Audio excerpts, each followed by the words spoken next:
Okay, guys, so I'm going to be reading from one of my favorite stories, which was one when I grew up, and called James and the Giant Peach by Roald Dahl. I just managed to finish it with my year fours this year.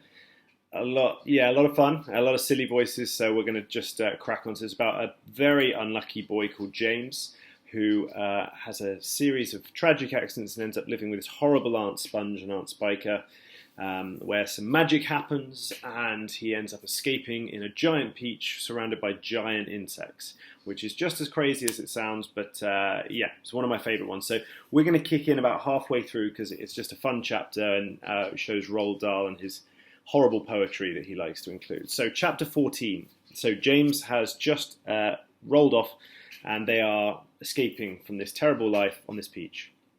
"We're off," someone was shouting. "We're off at last." James woke up with a jump and looked about him. The creatures were all out of their hammocks and moving excitedly around the room. Suddenly, the floor gave a great heave, as though an earthquake was taking place. "Oh, here we go!" shouted the great green grasshopper, hopping up and down with excitement. "Hold on tight!" "What's happening?" cried James, leaping out of his hammock. "What's going on?"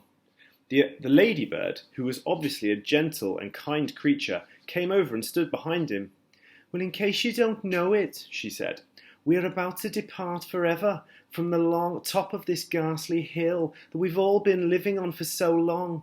We're about to roll away inside a great big peach of a land of, to a land of what?" said James. "Oh, never you mind," said the ladybird, "but nothing could be worse than that desolate hilltop with your two repulsive aunts." "Hear, hear," they all shouted. "Hear, hear." "You may not have noticed it," said the ladybird again, "but the whole garden, even before we reach the steep edge of the hill, happens to be on a steep slope, and therefore the only thing that has been stopping this peach from rolling away right at the beginning is that thick stem that attaches it to the tree. Break the stem, and off we go." "Watch it!" cried Miss Spider, as the room gave another violent lurch. "Here we go!" "Not quite, not quite. At this moment," continued the ladybird, "our centipede, who has a pair of jaws as sharp as razors, is up there on top of the peach nibbling away at the stem. In fact, he must be nearly through it, as you can tell from the way we're lurching about.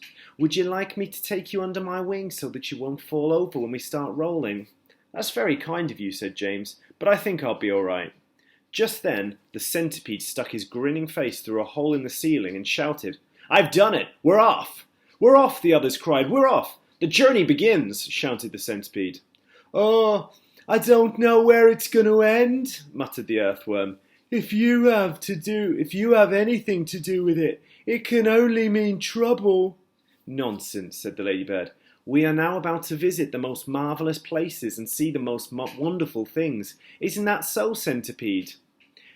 "There is no knowing what we shall see," cried the centipede, who immediately broke into song. Now, apologies, because it's really hard to do this bit with the accent, but I'm going to try it. "We may see a creature with 40 heads who lives in the desolate snow, and whenever he catches a cold which he dreads, he has 49 noses to blow. We may see the venomous pink-spotted scrunch who can chew up one man in a bite. He likes to eat 5 of them roasted for lunch and 18 for its supper at night. We may see a dragon, and nobody knows that there won't see a unicorn there. We may see a terrible monster with toes growing out tufts of his hair. We may see the sweet little... Oh, that's a hard word. Right. We may see the sweet little bitty bright hen, so playful, so kind and well bred. And such beautiful eggs you can boil them and then they'll explode and blow off your head. A gnu and a rhinoceros surely we'll see, and a gnome and a rhinoceros gnat, whose sting, when it stings you, goes in at the knee and comes out through the top of your hat. We may even get lost and be frozen by frost. We may even die in an earthquake or tremor. Or nastier still, we may even be tossed on the horns of furious dilemma. But of course, who cares? Let us go from this horrible hill. Let us roll, let us bowl, let us plunge. Let's go rolling and bowling and spinning again, for we're away from old Spiker and Sponge." 1 second later, insidiously, almost gently, the giant peach started to lean forward and steal into motion. The whole room began to tilt over, and all the furniture went sliding across the floor and crashed against the far wall. So did James, and the ladybird, and the old green grasshopper, and Miss Spider, and the earthworm, and also the centipede, who had come slithering quickly down the wall. All right, that's where I'm going to leave it. Apologies, no offence from the intended from the accents. But yeah, hope you enjoyed it, and we'll see you guys in September.